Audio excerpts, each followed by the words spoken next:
In Thailand, there are a vast amount of people who believe in superstitions, either spiritual stuff or straight up supernatural beings. I was not one of them, even though I am a Thai born. I changed my mind about this about 2 summers ago. To give you guys more background on what I was experiencing, the majority of Thai people are Buddhists, and there are a lot of temples around, providing convenience. Then, if there are temples, there will be crematoriums. All Buddhist crematoriums look pretty much the same. Basically a house-like structure that requires you to walk up the stairs, and a very long chimney at the top. This tall chimney, it is based on the belief that the soul of the deceased would be sent high enough to reach heaven. This is what Thai Buddhists believe. At that time, I got into a university that was quite far from my home. It was hard finding a dorm since my campus can't provide enough room for all students. So, an apartment was my only option for now. I finally found one in my last effort. It was quite a nice apartment, 5 stories, with 4 rooms on each floor, and not too far from my campus. The rent was not bad either. I quickly signed the contract, and I paid the rent for the first month. The owner of the apartment also lived there on the ground floor. She was a kind-looking old woman, as everyone can expect from everyone's grandma. She told me that I could contact her if ever I needed anything. She would be here at all times. My room was on the 5th floor and at the end of the balcony, which meant that I would have to walk past every room to reach mine from the stairs. The inside of the room, it was pretty simple. There was a bed, a bathroom, and a closet. Nothing special. The owner gave me the key and walked back to the balcony. Before she closed the door, she told me, "Son, here is one rule. Whatever the reason is, do not open the windows from 4 p.m. until 9 p.m.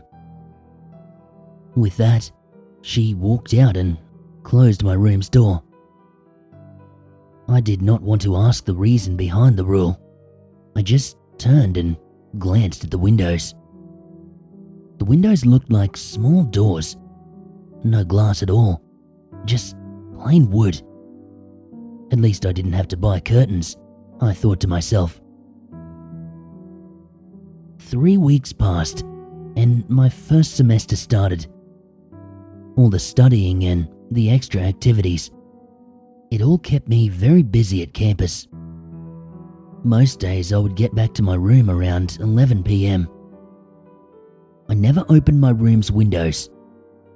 Still, these windows, they lingered at the back of my mind at all times. I made up my mind that out of sheer curiosity, I would open the windows the next morning. The next day, at 8 a.m., I opened the window. What I saw out there makes me even more anxious when combined with what the owner said. A temple was below me, and standing in front of me was the chimney of the temple's crematorium. To be exact, the distance between my windows and the chimney was about 100 meters. I did not believe in superstition, but somehow it sent shivers down my spine. About another month had passed, and eventually I kept the one rule in my mind, and I never opened those windows at the said time. One day in particular, my tap was broken, so I went down to tell the owner. She sent me back with one handyman who also lived in this apartment on the 4th floor. While he was fixing the tap and the pipe, I asked him about the rule out of curiosity. He stopped and looked back up at me. There were some tenants who broke the rules. All of them moved out, he said. I then asked why it has to be between these times. He answered that these were the times where the temple usually cremated the bodies. I then finally realized, and I tried to tell myself that this is nothing abnormal. It might be that the smoke from the chimney reaches the room. Still, all of those who broke the rules moved out. That was something unusual. One day, late in the summer, I went back to my room after my activities ended. I'd bought a microwave oven to make a quick meal a while back. The problem started when I set the timer for too long. I smelled something burning, and I hurried to open the microwave. The smoke came out, and it filled my room. I had to open my windows and my door. No, I didn't forget to check the time. It was 11 p.m. I could open the windows, so I did. After the smoke was cleared, I saw something. The smoke was coming out of the crematorium's chimney. I ran to close my door and my windows. I tried to calm myself by thinking that I had still complied with the rule and that the rule did nothing at all but to spook the newcomers.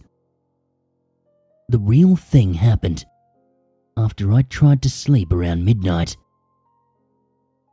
There were knocking sounds from my door.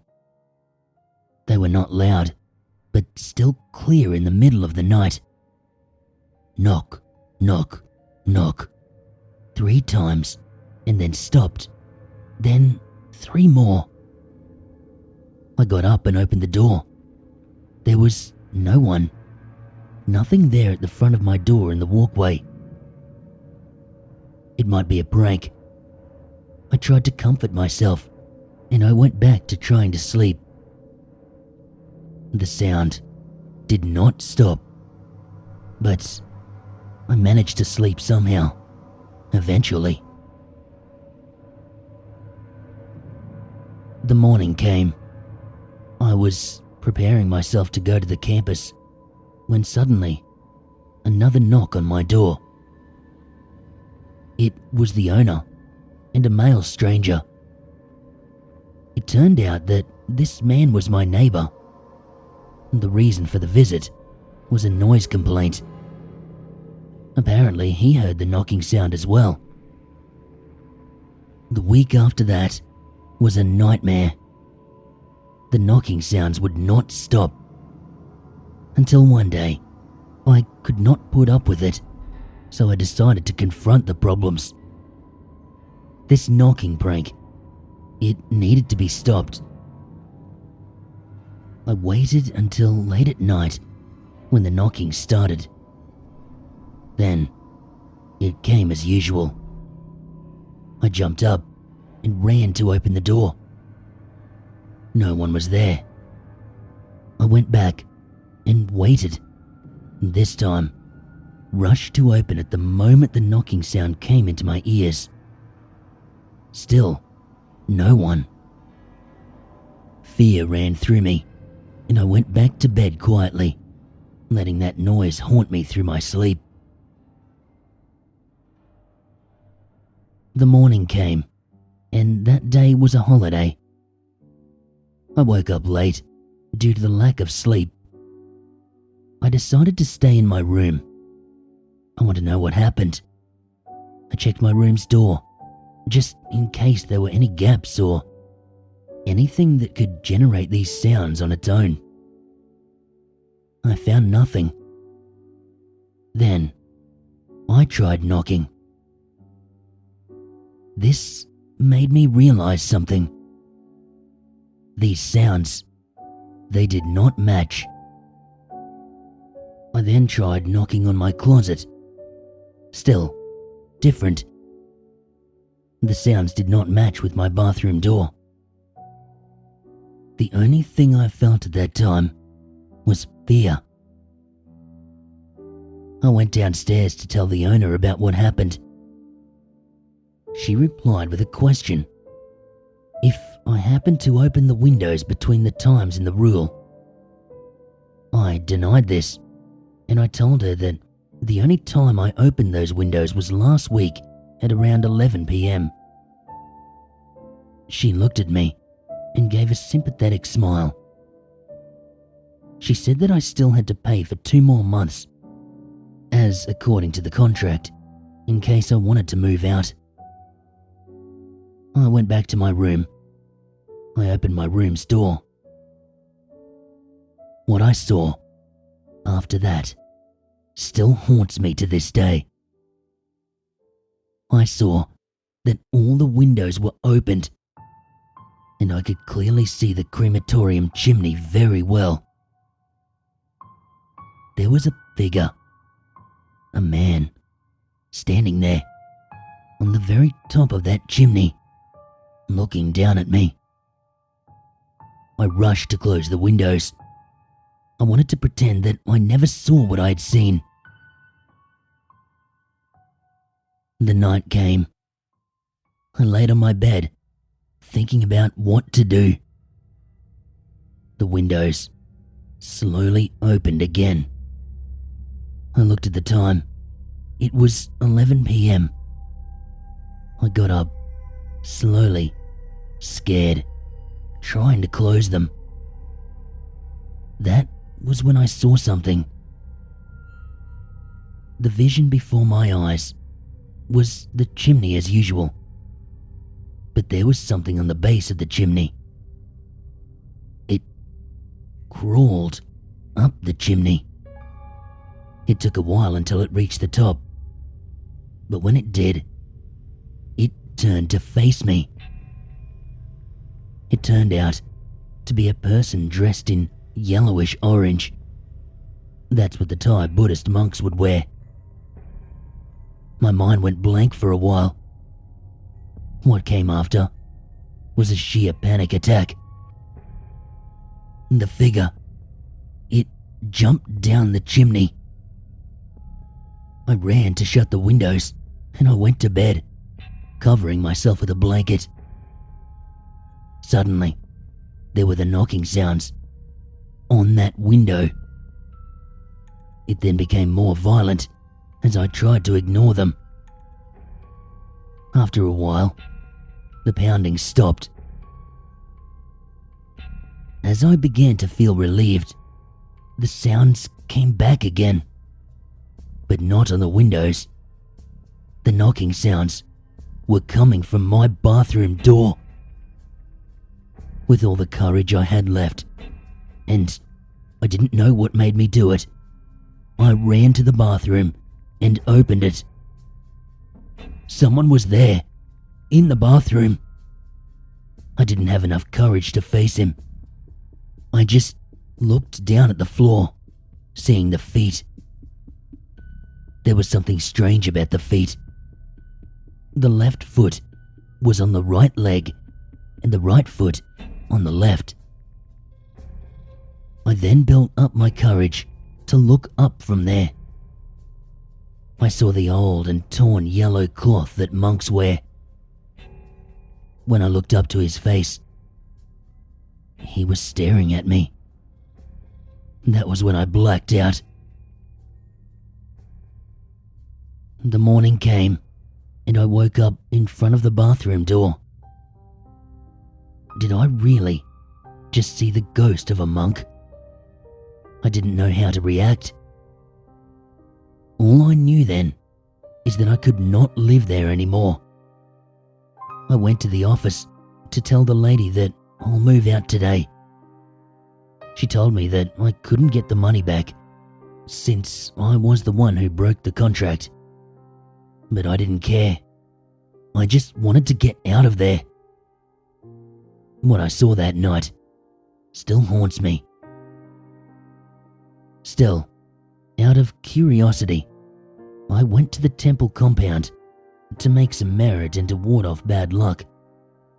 This is according to our beliefs and traditions.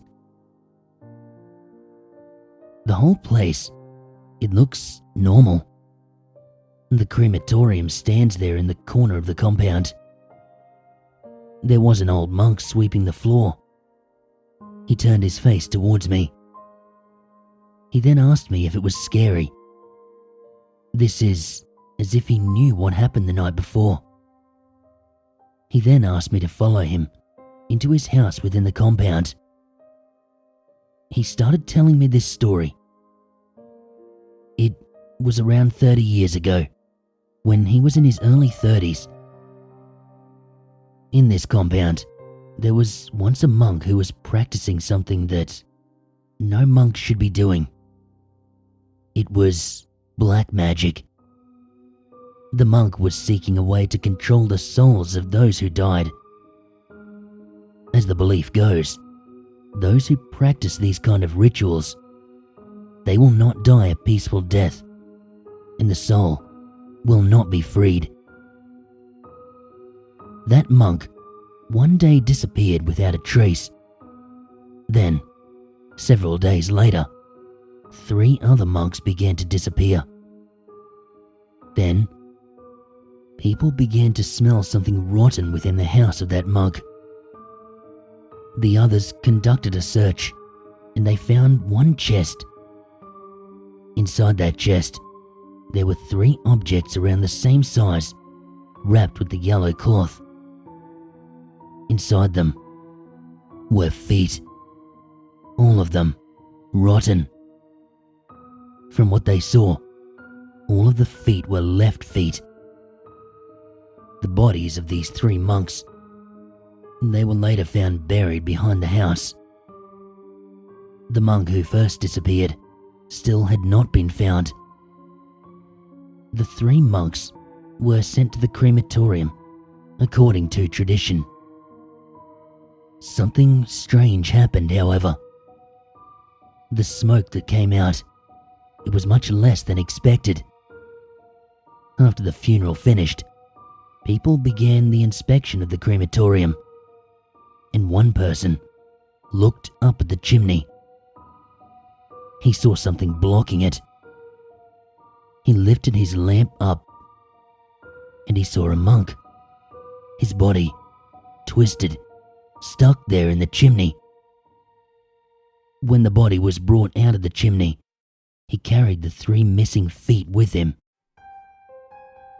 The oldest monk at the time told the people that this is the ritual of those who practice black magic. This is an attempt to cheat death by carrying the odd number of right feet and climbing up the crematorium's chimney. This must be the ritual gone wrong. The funeral was also later done for this monk, but his body could not be burned, regardless of many attempts inside the crematorium. So, the body was buried inside the temple instead. Until this day, people around the area had been afraid to look at this chimney when there was a funeral. Some of the people who do so, they would see something similar to what I saw. The monk also told me not to be worried and to just let it go. That monk was still finding a way to make his soul rest, but it would be impossible.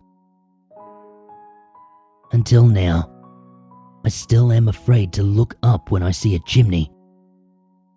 I fear that I might see smoke coming out of it, or someone, something, standing there on top.